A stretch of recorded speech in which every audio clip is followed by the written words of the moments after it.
Assalamualaikum warahmatullahi wabarakatuh. Selamat pagi, apa kabar semuanya anak-anak yang saat ini masih ada di rumah ya. Semoga tetap sehat selama pandemi.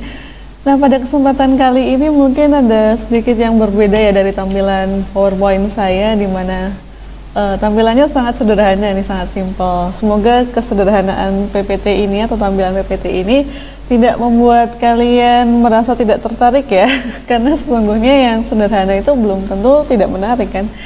Nah, pada kesempatan kali ini Bu Rosa akan menjelaskan ke teman-teman semua tentang hasil budaya dari manusia beraksara. Sebelumnya kita prolog dulu nih.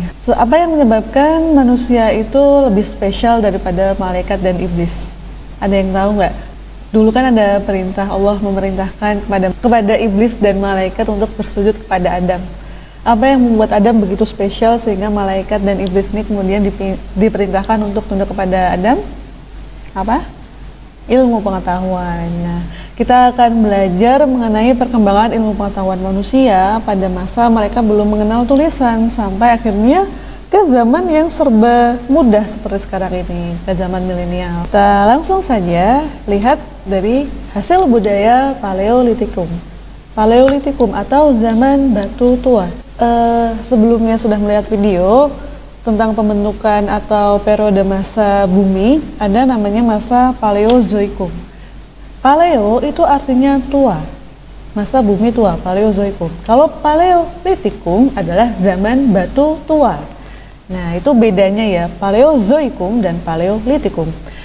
Di sini ada dua kebudayaan. Jadi sebelum kalian semuanya saat ini menggunakan pisau atau menggunakan senapan atau menggunakan panah, manusia itu menggunakan peralatan yang paling sederhana berupa batu-batuan. Nah, hasil kebudayaan batu. Pada masa zaman batu tua ini, ada dua periode kebudayaan yang sangat dominan di Nusantara. Ada kebudayaan Pacitan. Kenapa disebut kebudayaan Pacitan? Apakah di daerah lain tidak ditemukan? Di daerah lain juga ditemukan. Hanya saja di Pacitan ini lebih dominan penemuannya. Nah, di kebudayaan Pacitan ini penelitiannya diawali oleh seorang ahli dari Belanda namanya von Koningswald. Ini kurang S ya, pada tahun 1935 di Sungai Baksoka dekat Punung daerah Pacitan. Ia menemukan sebuah alat yang terbuat dari batu, namun teksturnya ini masih sangat kasar, yang kita kenal sebagai kapak genggam. Perasaan bentuknya nggak kayak kapak Bu, gitu kan? Ini cuma batu biasa yang permukaannya kasar gitu. Hanya beberapa bagian ujungnya ini dibuat tajam-tajam. Nah, jadi kenapa dia disebut kapak? Karena fungsinya adalah untuk berburu dulu. Penggunaannya ya digenggam. Karena itu disebut kapak genggam, atau istilah bahasa asingnya itu adalah chopper. Fungsi dari kapak genggam ini untuk menggali tanah, umbi-umbian, dan berburu binatang. Manusia purba pendukung kebudayaan Pacitan itu adalah Pithecanthropus erectus atau Homo erectus. Untuk visualisasi yang lebih jelas, kalian bisa lihat di video NHK. Kalian bisa lihat di situ, gimana ketika mereka memukul daging-daging binatang itu menggunakan batu lah. Batu itu yang kita sebut sebagai kapak genggam. Next, hasil budaya Paleolitikum berikutnya adalah kebudayaan Ngandong. Ngandong itu merupakan daerah di Blora, Jawa Tengah. Dikenal dengan kebudayaan perkakas serpih batu dan peralatan tulang yang usianya lebih muda dari kebudayaan Pacitan. Bagaimana cara sejarawan atau paleontolog itu mengukur seberapa tua usia benda-benda purbakala itu dari di mana benda-benda tersebut ditemukan di lapisan tanahnya. Semakin ke bawah lapisan tanahnya, maka usia benda tersebut semakin tua. Kalau di sini dibilang lebih muda daripada kebudayaan Pacitan, maka penemuannya ada di lapisan tanah di atas ditemukannya tadi kebudayaan Pacitan. Jadi for your information, lapisan tanah kita itu kita sebut sebagai, ini bukan berdasarkan ilmu geologinya ya, ini ilmu sejarahnya, itu ada masa Pleistosin bawah. Jadi yang paling bawah itu yang paling tua. Kalau benda-benda yang ditemukan di situ maka usianya lebih tua. Kemudian ada Pleistosin tengah, berarti lebih muda daripada Pleistosin bawah. Kemudian yang paling muda itu ada Pleistosin atas. Nah, kebudayaan Ngandong ini kemungkinan ditemukan di wilayah Pleistosin tengahnya. karena itu usianya lebih muda daripada kebudayaan Pacitan. Nah, yang paling terkenal dari kebudayaan Ngandong ini adalah benda-benda serpih batu. Jadi pecahan-pecahan batu yang biasanya digunakan untuk pisau atau menguliti binatang. Kemudian juga peralatan dari tulang-tulang seperti ini. Ada dari tanduk rusa, bagian tulang binatang yang kemudian dipipihkan sampai ada tajaman seperti ini, fungsinya untuk menusuk biasanya, juga untuk menggali tanah. Nah, manusia pendukung atau manusia praksara yang mendukung kebudayaan ini adalah dari jenis Homo floresiensis. Kemarin tidak disebutkan di soal ya, Homo floresiensis itu adalah manusia flores. Dia memiliki keunikan daripada Homo erectus, Homo solensis, dan Homo ajacensis, yaitu berupa ukuran tubuhnya yang kerdil seperti kurcaci. Kurang lebih hanya 1 meter saja ukuran tertingginya. Nah, itu Homo floresiensis. Kenapa dia bisa punya ukuran yang kerdil ini? Teuku Jacob, salah satu peneliti Homo floresiensis ini yang berasal dari Indonesia, itu mengatakan bahwa kerdilnya Homo floresiensis ini itu disebabkan karena mutasi genetik. Nah, lalu ada Homo ajacensis dan Homo solensis. Ini salah satu contoh-contoh dari kebudayaan Ngandong. Duri ikan pari, jadi yang tinggal di daerah sekitar pantai. Kemudian serpih batu. Nah, batunya ini kita sebut juga sebagai batu kalsedon ya, batu api gitu. Jadi dia punya tekstur yang berbeda dengan batu kali yang digunakan pada kapal genggam. Kemudian ini adalah tanduk-tanduk rusa yang digunakan oleh manusia praksara untuk berburu, untuk bertahan hidup. Nah, kemudian kita masuk ke Mesolitikum, atau Meso itu artinya tengah, zaman batu tengah. Litikum itu zaman batu. Ada flake chopper, dan ini ada jalan penyebarannya, petanya. Kalau kita lihat dari petanya, persebarannya adalah dari wilayah Semenanjung Malaya ya, dari Asia, Yunan, kemudian ke daerah pesisir timur pantai Sumatera, kemudian ke Jawa. Lalu ada juga yang melewati jalur utara, ada dari Formosa, ini Taiwan, kemudian ke Filipina, ada yang ke Kalimantan, lalu ada yang ke Sulawesi. Nah, itu jalur dari Mesolitikum. Kita lihat hasil budaya Mesolitikum itu apa aja. Pertama ada kebudayaan tulang sambung atau sambung bone culture. Sambung itu adalah nama daerah ya, ada di Ponorogo, Jawa Timur. Nah, ini banyak ditemukan Abris-sous rochers. Apa itu Abris-sous rochers? Kemarin sudah saya sebutkan. Abris-sous rochers itu adalah gua atau curug-curug tempat tinggal manusia praaksara. Nah, hasil penelitian yang dilakukan oleh Van Steen Kellenfels di Gua Lawa dekat Sambung, Ponorogo, Jawa Timur. Bersamaan dengan penemuan tulang-tulang ini atau alat-alat dari tulang ini, ditemukan juga fosil manusia yang setelah diteliti itu berasal dari ras Papua Melanesoid yang merupakan nenek moyang bangsa Papua dan Melanesia sekarang. Kemudian ada kebudayaan Toala atau flex culture yang identik dengan flex. Flex itu adalah serpih batu. Kalau kalian ingat bahasa Inggrisnya sereal dari jagung itu kan cornflakes ya, ini flex culture. Flex dari stone, dari batu. Kalau kebudayaan Toala ini, Toala itu ada di daerah Sulawesi Selatan. Ciri khasnya adalah peralatan dari serpih batu itu tadi. Penelitinya ada Fritz Saracen dan Paul Saracen, jadi Saracen bersaudara. Kemudian kapak genggam atau pebble culture ditemukan di sepanjang pesisir Sumatera Timur Laut antara Langsa, Aceh, dan daerah Medan. Penelitiannya ada Van Steen Kellenfels sama dengan peneliti dari kebudayaan tulang sambung itu tadi. Lalu ada ini Jokan Modinger nih. Ini sering sekali keluar ya. Jokan Modinger itu adalah bukit yang terdiri dari hasil sampah dapur berupa kerang-kerangan dan duri-duri ikan. Jadi ini terutama untuk manusia praaksara yang tinggal di sekitar wilayah pantai.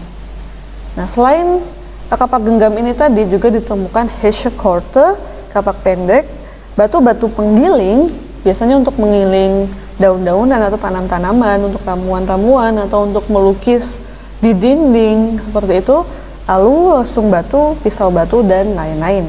Jadi ada 3 yang khas dari kebudayaan Mesolitikum tadi apa? Kebudayaan tulang sambung, kebudayaan Toala, kebudayaan kapak genggam.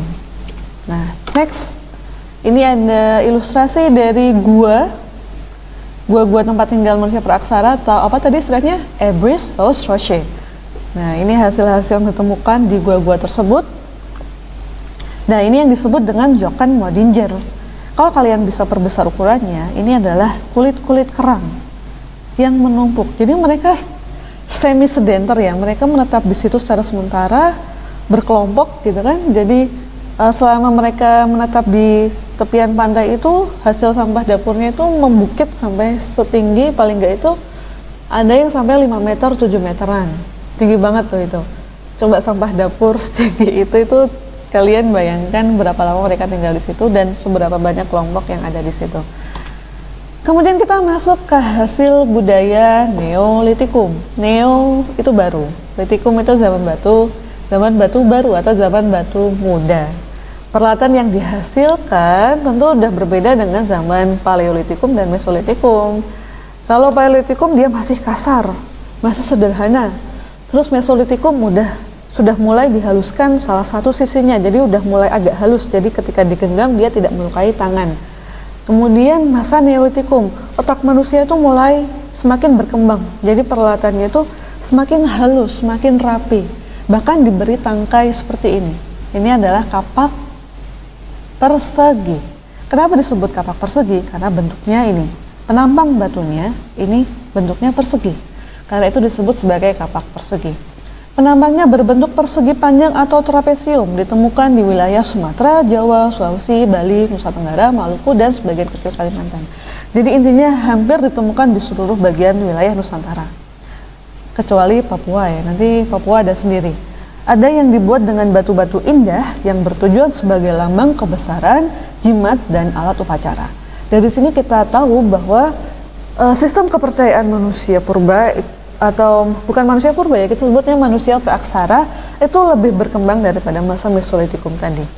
Manusia pendukung dari kebudayaan Neolitikum itu adalah ras Proto-Melayu yang datang dari mana kemarin? Dari wilayah Yunan, dari Dongson, kemudian ke wilayah Nusantara. Nah, ini kapak lonjong. Disebut kapak lonjong karena penampangnya lonjong. Nanti ini diberi tangkai juga. Nah, kapak lonjong ini penampangnya berbentuk lonjong atau bulat telur. Kapak lonjong yang ukurannya besar kita sebut dengan Walzenbell. Sedangkan yang kecil kita sebut dengan Kleinbell. Kapak lonjong masuk ke Indonesia melalui Jepang, Formosa, Filipina, Sulawesi Utara, sampai akhirnya di Papua. Jadi paling banyak ini kapak lonjong ditemukan di wilayah Papua. Nah, manusia pendukungnya adalah ras Austro-Melanesoid, nenek moyangnya bangsa Papua ya tadi. Selanjutnya ada gerabah. Gerabah itu adalah hasil-hasil budaya yang terbuat dari tanah liat. Nah, fungsinya itu berperan sebagai wadah atau tempat dalam kehidupan rumah tangga. Biasanya juga digunakan sebagai alat-alat untuk keperluan upacara maupun sebagai hiasan. Di Melolo, di daerah Sumba juga ditemukan gerabah yang berisi tulang belulang manusia.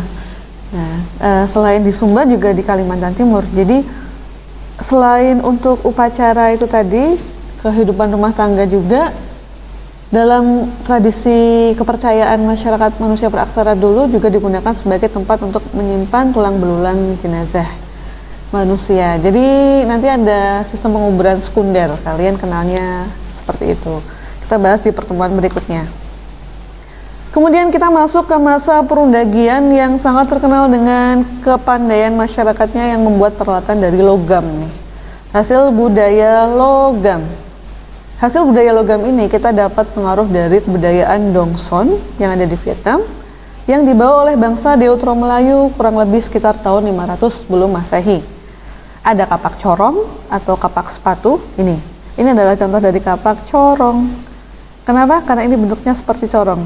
Tempat menaruh tangkainya ini seperti corong. Jadi nanti tangkainya dimasukkan di sini atau di daerah sini. Nah, kapak corong atau kapak sepatu karena bentuknya seperti sepatu Aladin ya, sepatu orang-orang Timur Tengah nih. Kapak yang bagian atasnya berbentuk corong yang berguna untuk masukkan tangkai kayu ditemukan hampir di seluruh wilayah Nusantara. Nah, jenis kapak corong yang terkenal itu adalah candrasa. Ini adalah candrasa yang dipergunakan sebagai tanda kebesaran dan alat upacara. Nah, candrasa ini sering juga keluar di tes ya. Nah, kapak corong yang terkenal sebagai alat kebesaran itu adalah candrasa.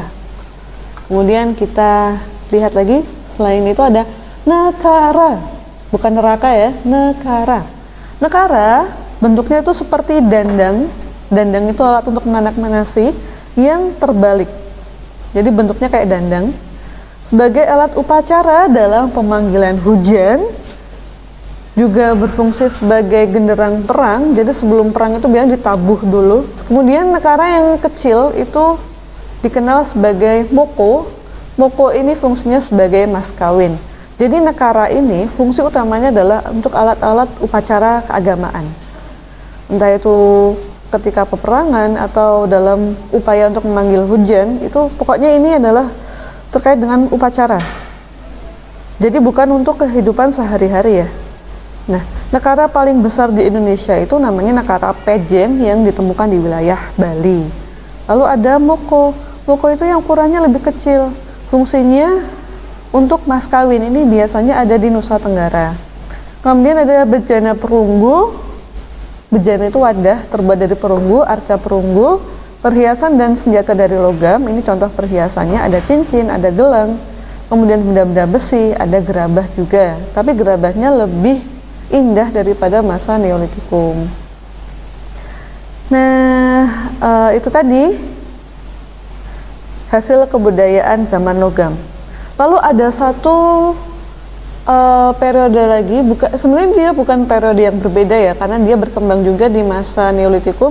Hanya saja dia punya karakteristik yang unik daripada kebudayaan Neolitikum dan zaman logam ini, yaitu adalah kebudayaan megalitikum.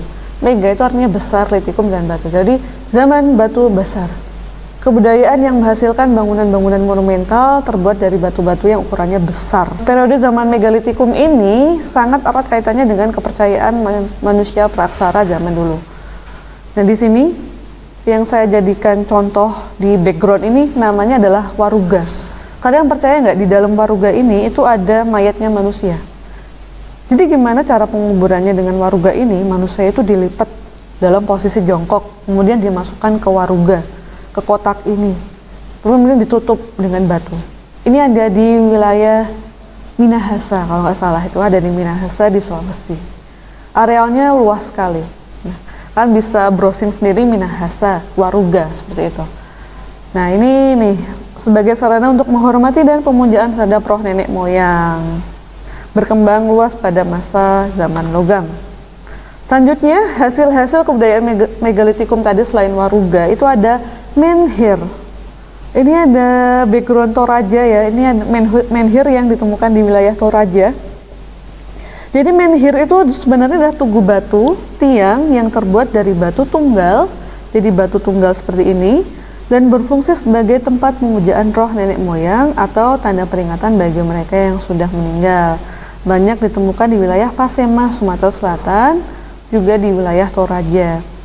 Nah, kalau untuk sekarang ini sebenarnya banyak bentuk menhir ya, terutama ada di Mesir juga ada menhir, cuma bentuknya lebih bagus, itu namanya obelis.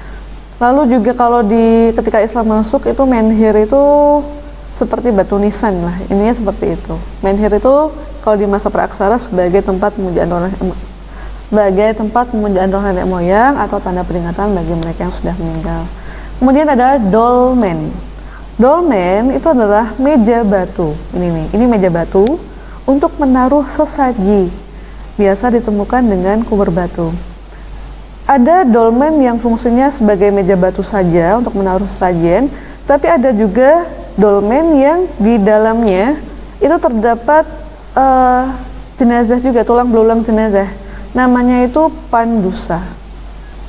Kemudian ada kubur batu utuh yang di tengahnya berbentuk cekungan untuk meletakkan jenazah, ditemukan di daerah Bondowoso.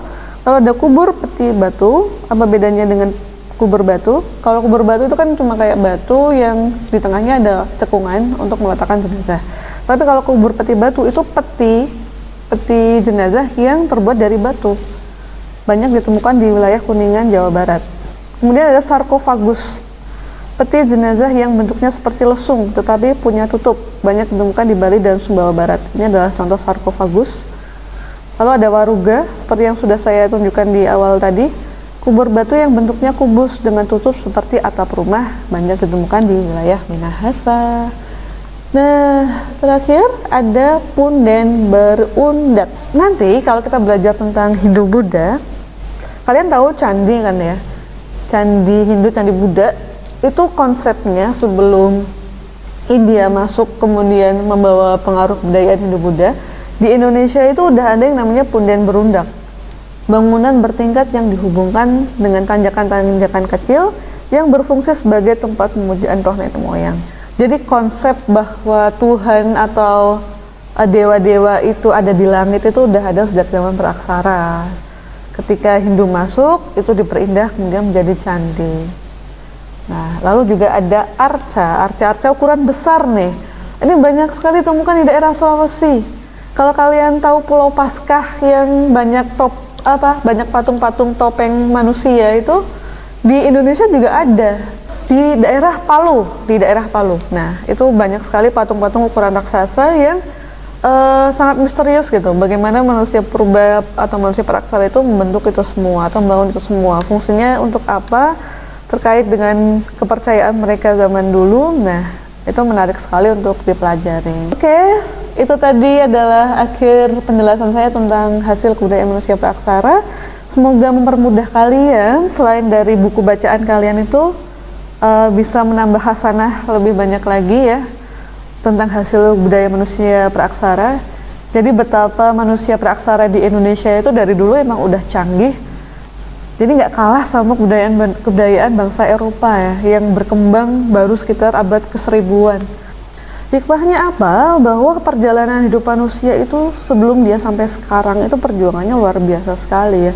Akal yang udah Allah titipkan buat manusia itu harusnya bisa bermanfaat, bisa menghasilkan suatu karya yang luar biasa, yang karya itu bisa terkenang sampai sekarang.